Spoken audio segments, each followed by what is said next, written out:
Analisa Bitcoin di pertengahan Desember 2025.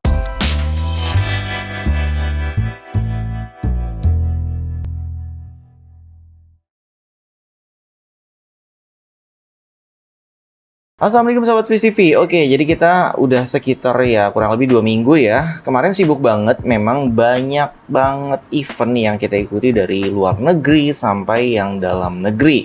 Oke, alhamdulillah ini udah mulai santai ya. Jadi hari pertama kita istirahat di rumah dan kita semalam melihat pergerakan Bitcoin ya. Ini tajam banget nih, dari sini turun ke sini. Ini besar sekali ya. Jadi ini adalah CB.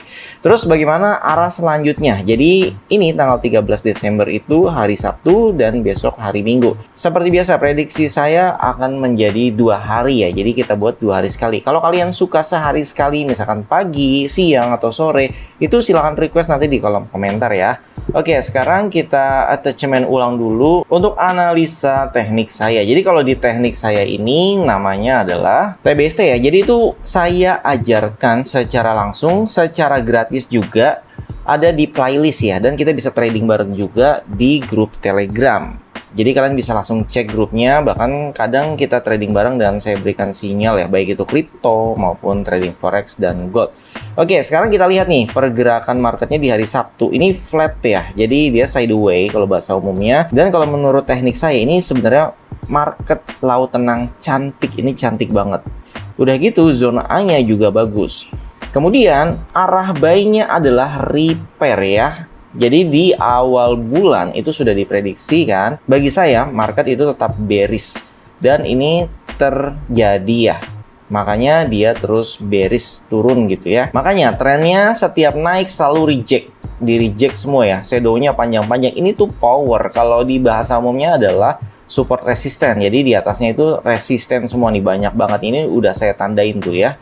Oke, kemudian setelah Trump ya yang cut rate, harusnya kan secara berita itu positif, jadi investor bisa lari ke kripto. Tapi saya sudah ingatkan di grup Telegram, jangan percaya dulu ya, karena news atau fundamental itu tidak selalu berjalan searah dengan market. Dan di teknik trading saya itu tidak menggunakan news, tidak menggunakan indikator. Jadi ini toolsnya sebenarnya dilukis manual, cuman saya sudah ada tools yang membantu, jadi dia melukisnya untuk saya secara otomatis. Walaupun tidak sempurna seperti yang saya inginkan, sebenarnya ada levelnya lagi ya. Ini nggak perlu dilukis semua ini adalah basicnya aja sebenarnya. Yang bagusnya adalah bentuknya port gitu. Saya juga sudah buat materi port, kalau nggak salah itu antara materi 1 sampai 3 deh. Coba kalian cek ya di playlist cara belajar trading. Oke, jadi langsung aja kita lukis-lukis ya. Dari zone A-nya kita bisa lihat di sini, ini diawali oleh candle CB ya. Dan CB-nya cuma 2. Jadi kalau CB-nya 2 begini, ini kurang 1 sebenarnya, dan ternyata dia malah break di bawah sini. Ini yang membuat bearishnya itu sinyalnya udah nggak berlaku lagi gitu. Jadi semenjak ini saya kemarin ya udah fokus sell aja. Makanya di saat ada Trump ya kemarin di FOMC, dia sempat naik kan. Nah, jadi seperti ini bentuknya.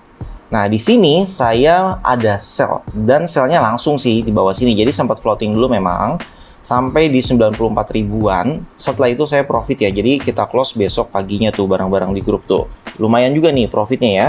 Kemudian kita stop trade dulu, kita lihat ternyata marketnya koreksi lagi ke atas, tapi dia tidak berhasil lebih tinggi dari sebelumnya. Jadi ini adalah open candle sell. Jadi CB-nya ini saya sebut CB ya, maksudnya body-body yang besar gini, candle bang sebenarnya saya nyebutnya. Kalian bisa sebut juga candle besar, terserah. Intinya saya menyebutnya adalah CB. Dan ini adalah TK shadow. Ini benar-benar besar banget, bisa seperti ini ya panjangnya ya.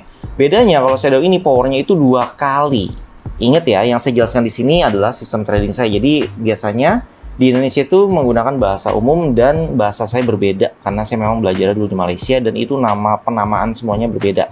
Jadi ini saya sebut shadow, dan shadow ini powernya adalah 2 kali lipat daripada CB ini. Jadi bayangin aja ini 2 kali lipat. Nah, kemungkinan adalah ini powernya. Ini aja sekitar 2,6% ya. Kalau kita segini, ini 1,6. Ini sama seperti ini ya, 1,6 ya. Ya benar kan, 1,6, tapi dikali 2 ya jadinya ini. Jadinya seperti ini. 1,6 berarti 3,2%. Oh, ini kuat banget ini turunnya ya. kuat banget, makanya dampak marketnya ya udah semuanya nurut sampai ke bawah. Kemudian repairnya bentuknya TKJ cantik ya, 1 2 3 candle besar dan diakhiri oleh perjalanan CB-nya. Kemudian dibalas menjadi TKU, sayangnya tidak valid TKU-nya karena hanya setengah candlenya. Seharusnya dia minimal di sini ya, sepertiga atau bahkan 1:1. Itu lebih bagus. Kemudian selnya bentuk TKJ yang kurang sempurna, kemudian naik lagi, dan ini menjadi zone A. Zone A-nya lebar. Ini sebenarnya kurang bagus ya. Kalau zone A terlalu lebar kurang bagus. Yang bagus tuh seperti ini ya. Nah, ini yang bagus. Oke. Kemudian di sini nggak ada yang break sampai ada CB yang besar itu break. Powernya kita lihat ini, wow, ini di atas 2% juga tuh. 2,7 berarti dia powernya adalah power yang ini. Yes, sama ya, sekitar 2,6. Jadi kalau selisih 10% itu bagi teknik saya masih wajar ya, karena kan market dinamis. Oke, ini adalah power utamanya. Ini belum ada akhirnya. Jadi kalaupun dia repair besok misalnya minggu ya, minggu kan biasanya marketnya flat juga, repair dia paling mentoknya ke zona ini. Jadi setengah candle CB ini. Terus arahnya selanjutnya kemana? Arahnya dia akan exit ya. Kemungkinan exitnya juga bukan di hari Minggu, bukan di hari Senin, biasanya hari Selasa. Namun terkadang market memang suka nyolong-nyolong waktu tuh. Tiba-tiba hari Seninnya dia Tokyo Tsunami sell. Jadi intinya saya hanya akan mengambil arah sell. Pertama, kalau mau naruh limit di sini, kedua adalah di sini. Terus stop lossnya di mana? Stop lossnya di sini aja, di high zone A paling jauh ya di satu high yang ini aja. Itu sudah cukup ya. Kalau mau pasang limit sell. Tapi kalau kalian mau langsung sell di sini ya boleh-boleh aja dengan sistem DCA. Ini berapa persen naiknya? Naiknya sekitar 3%. Berarti DCA-nya kalian bisa pakai 3% sampai 5% lah maksimal ya. Tapi ingat tetap menggunakan SL misalkan di H1 gitu. Kalau kalian nanyain seberapa jauh turunnya gitu ya. Nah, kemungkinan dia akan mengejar ke sini dulu yang pertama. Jadi atau low ini dulu ya, low 1 ini, kemudian nanti terjauhnya adalah di 87.000 ya, sekitar 87 ribuan lah targetnya turunnya ke sini. Dan kalau memang bentuknya gede lagi, itu biasanya ya di hari Jumat minggu depan ya, itu baru targetnya ke sini 86. Jadi ya sementara targetnya terdekat adalah di 89 sekian nih, 89. Oke, mungkin untuk analisanya sampai di sini dulu. Kalau kalian mau belajar bareng, trading bareng, bisa join grup Telegram.